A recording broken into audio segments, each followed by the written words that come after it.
თუ 20 იანვრამდე ამ მასშტაბის აქციები გაგრძელდა ქვეყანაში. დაივიწყეთ. 20 იანვრამდე გვექნება, რა თქმა უნდა, საბოლოო ჯამში სიმშვიდე და 20 იანვრიდან სიმშვიდეა ქვეყანაში, ბატონო ირაკლი. ეს ხო ნაცმაიდან ჩავარდა, რაც თავარია, ხო პატარა გოდები შეიძლება იყოს, მაგრამ ნაცმაიდან უკვე ჩავარდა, ხო?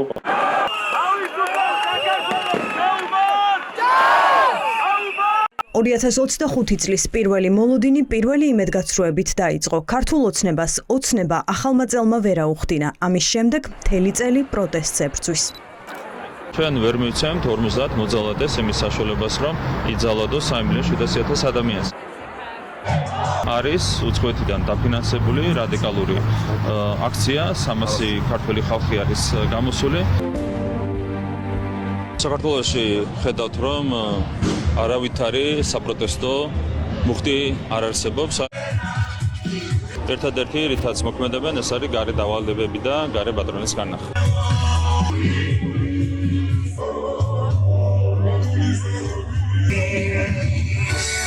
20 იანვრის შემდეგ დამოკიდებულება, ამერიკული ადმინისტრაციის დამოკიდებულება საქართველოს მიმართ თვისებრივად შეიცვლება.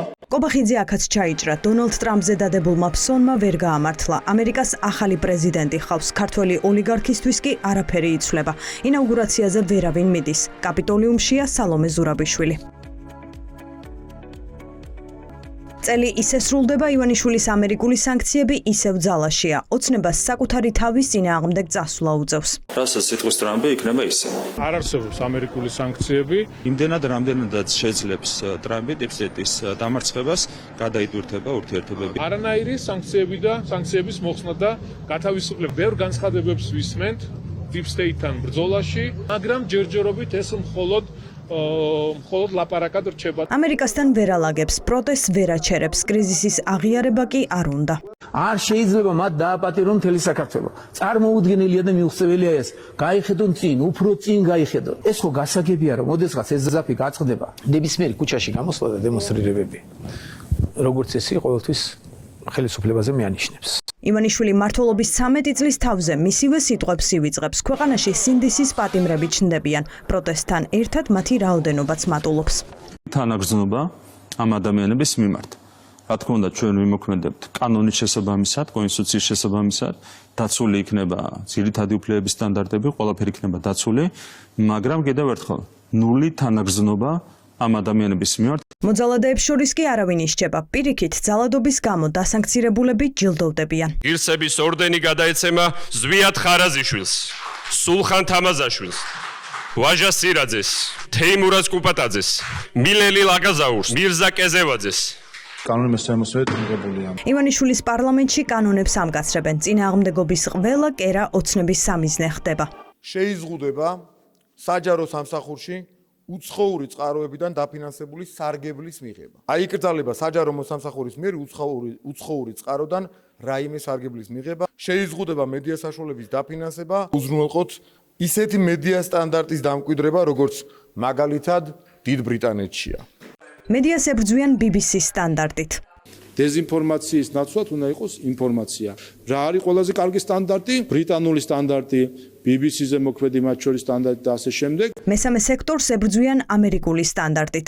დავაინიცირებთ კანო პროექტს, რომელიც იქნება ამერიკული ფარას დღეს მოქმედი რედაქციის პირდაპირი ასლი. და თუ პარტიას დასჭირდა სტანდარტებს მათ გარდა ვერავინ ადგენს. როცა BBC-მ ოცნება ამხილა, საკუთარი სიტყვები ყველას დაავიწყდა. სიუჟეტიც, რომელიც კონკრეტულმა ტელევიზიამ BBC-მ გაავრცელა, ყველა ძალიან კარგად მოიხსენება, რომ ეს არის აბსოლუტური აბსურდი. ბატონო ირაკლი, თუ შეიძლება ერთი წუთი. ასე იყო ამერიკულ სტანდარტზეც. ირაკლი კობახიძემ მესამე სექტორის შესაზღუდად ამერიკული ფარა ისე აქო, თითქოს ცოტა ხნით ადრე კატასტროფად მას არ გამოუცხადებია. გზაში ვკითხულობდი ზუსტად ახლა კიდევ ერთხელ ამერიკულ კანონს. და არის სრული კატასტროფა. პირდაპირ შემიძლია გითხრათ, როგორც იურისტმა, ადამიანის უფლებების სპეციალისტმა, რომ არის სრული კატასტროფა. ჩვენ ასეთი კანონის მიღება საქართველოს პარლამენტში ნამდვილად ვერ ვიკადრებდით. ვფიქრობთ, რომ საუკეთესო საშუალება არის ამერიკული ფარას კანონის პირდაპირ კოპირება. არადა წლების წინ ირაკლი კობახიძე არასამთავრობო ორგანიზაციებს აქებდა და მადლობას უხდიდა. წლების შემდეგ ამბობს, რომ ისინი არც არასდროს არსებობდნენ. მადლობას გიხდით იმ ძალიან მნიშვნელოვანი წვლილისთვის, რომელიც შეგვაქვს თქვენ თითოეულ თქვენგანს იმ საქმეში, რაც თქვია ჩვენი ქვეყნის განვითარება, ჩვენი საზოგადოების განვითარება, ეს არის ნამდვილად ფასდაუდებელი, ძალიან მნიშვნელოვანია თანამშრომლობა ხელისუფლებას და არასამთავრობო სექტორს შორის. სინამდვილეში არავითარი არასამთავრობო ორგანიზაციები არ არსებობდა საქართველოში, ესენი იყვნენ უცხოური სამთავრობო ორგანიზაციები. ოცნება ვერ უძლებს ავტორიტარიზმის ცდუნებას და ვერ მალავს სურვილს, რომ ირგვლივ ყველას გაქრობა უნდა. ასე დაიწყო ივანიშვილის სიტყვების სისრულეში მოყვანა პარტიების აკრძალვის შესახებ. ასაკრძალ პირთასიაში უამრავი კაცო, უამრავი, რა თუნდა მაგას. იმდენია რომ არ დაეტევა, რამდენიმე ალბათ რეული დაჭირდება. იმდენი ხალხია. ის ადამიანები ყველა ადან ბემდე, ვინც იყვნენ ნაციონალური მოძრაობის და მასთან აფილირებული პარტიები. დასავლეთთან ვერ დალაგებული ურთიერთობების გამო იწყება ომი ევროკავშირის ელჩებთან. კონკრეტული ელჩები, მათ შორის სამცხარო ევროკავშირის ელჩი, პირდაპირ არიან ისინი დაკავებული საქართველოში რადიკალიზაციის გაღვივებით. დიპლომატების ლანძღვაში ჯილდო რომ არსებობდეს, პაპუაშვილი უთუოდ აიღებდა. ევროპაში გვახსოვს ჩვენ პერიოდი, როდესაც ამას ამტკიცებდნენ დედამიწა არის ბრტყელი და ვინც ამბობდა რომ დედამიწა ბრტყელი არ არის, კოცონზე წვავდნენ. აი ზუსტად ამას მაგონებს მე ბრიუსელის დღევანდელი ქცე საელჩოები ესე იგი მოძალადეების სასამართლოებზე სიარულის შუალედში მაინც იმედი მაქვს რომ თავისი ძირითადი ფუნქციით იყვნენ დაკავებული. ჩემ ყურს არ უჯერებდი, როდესაც გეოგრაფიულ ბრიუსელიდან გვესმოდა რომ ეს კონკრეტული სპიკერი რომ სოლიდარობას უცხადებს ლევან ხაბეიშვილის და ნაციონალური მოძრაობის მიერ 4 ოქტომბერს დაანონსებულ დამხობის აქციას. ოცნება აქაც საკუთარ თავს ეწინააღმდეგება თეატრულუკიანი წლების წინ. ანტიგერმანული გამონათქვამები ისმის სათხართ მედია. ეს არის სირცხვილი და თავის მოჭრა ქართველი ერისთვის. მათი წყალობით, ამერიკელების წყალობით, ევროკავშირის წყალობით დგავარ დღეს ჩვენ ფეხზე კოდექსები რო გვაქვს.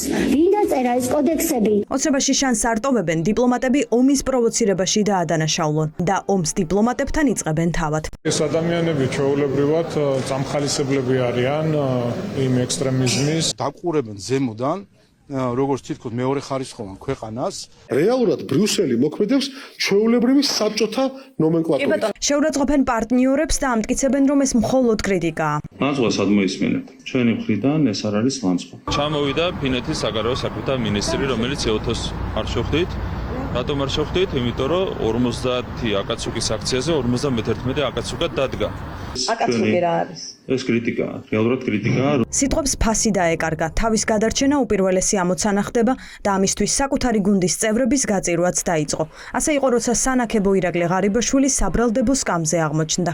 ვფიქრობ რომ პირსეული მემკვიდრე დავტოვე ირაკლი ღარიბაშვილი ის ჩემს ხელწერას აგრძელებს და არავითარი ეჭვი არ მაქვს იმის რომ რაღაც სისტემური კორუფცია დაიწყოს და დაინერგოს საქართველოში. ქვეყნის პირველი პირი კორუფციულ დანაშაულს აღიარებს, ოცნების რიტორიკაც მომენტალურად იცვლება. რა თქმა უნდა, დასანანია ძალიან ყველაფერი რაც ხდება. ასე მოხდა, როცა თავდაცვის მინისტრი ჯარის ფულის მოპარვის გამო დააკავეს. ჯუანშე ბურჯულაძე განსხვავებით ეზერაშვილისგან, რომელიც ცალ-ცალი კალოშით მოვიდა და 5 მილიარდით გადაახტა მერე ჩვენ საზღვარს, რითიც მოვიდა, იმით წავა. ამის გარანტია შემიძლია საზოგადოებას ნამდვილად მიცემ. ომის ჩათრევის უდიდესი რისკის წინაშე იდგა საქართველო და ბრალდებაში ვისმენთ, რომ ბრალდებულია ჯარის თავდაცვის ძალების თანხების მითვისებაში. ეს არის უბრალოდ შემაშფოთებელი ფაქტია.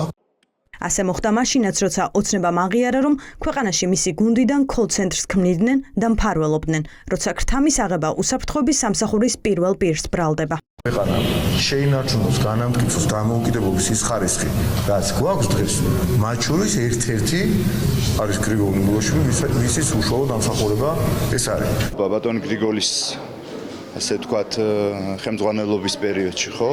საქართველო გამოცხადა მსოფლიოში ერთ-ერთ ყველაზე უსაფრთხო ქვეყნა და აღარ არსებობს კოლ-ცენტრები და თუკი სადმე არის, ამაზე დღესაც გრძელდება მუშაობა. თუკი გუნდის წევრების მხრიდან იყო რაიმე გადაცნობები, ესეც გამოავლინოს, ეს არის სწორი ინსტიტუციური მოწყობის შედეგი. ამ ფონზე რა გასაკვირია, რომ უარყოს ყველაფერი, რაც ოდესმე გიორგი გახარიაზე უთქვამთ.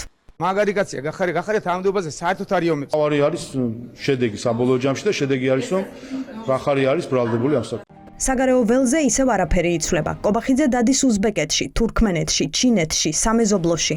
წერილებს წერს ტრამპს და პასუხს ვერ იღებს. ევროპისგან იზოლაციას Deep State-ს აბრალებს, ყოველწამიერ გასაუბრებას კი საგარეო პოლიტიკის გამარჯვებად.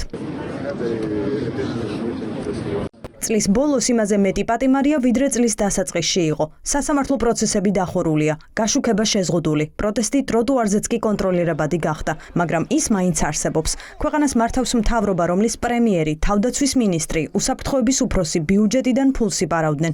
პასუხისმგებლობის აღება კი არავის უნდა. მთავარი პერსონა კი ისევ ჩრდილშია. წელს მხოლოდ რამდენჯერმე გამოჩნდა. მისი მთავარი ინტერესი და მთავარი სათქმელიც ამ კადრშია. ივანიშვილს აინტერესებს ფული და არაფერი სხვა ფულის გარდა.